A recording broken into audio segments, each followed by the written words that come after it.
కేరళలో ఓ కళాకారుడికి ఊహించని అనుభవం ఎదురైంది. వీధి కుక్కల సమస్యపై నాటకం ప్రదర్శిస్తూ ఉండగా అకస్మాత్తుగా అక్కడికి వచ్చిన ఓ శునకం ఆయన్ను కరిచింది. మైలు గ్రామంలో రాధాకృష్ణ అనే కళాకారుడు శునకాల దాడులపై ఓ వీధి నాటకం ప్రదర్శించారు. అందులో ఓ పిల్లాడిపై కుక్క దాడి చేసే సన్నివేశంలో సహజత్వం కోసం శునకాలు మొరగటం, పిల్లాడి కేకల శబ్దాలను ప్లే చేశారు. ఆ శబ్దాలు విన్న ఓ కుక్క అక్కడికి వచ్చి రాధాకృష్ణన్కు కరిచింది.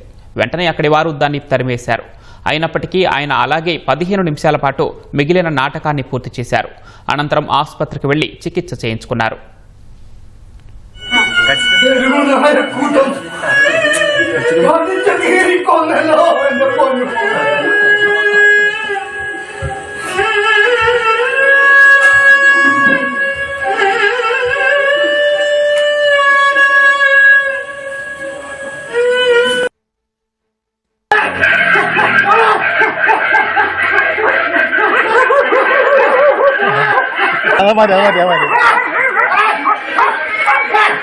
Ahí me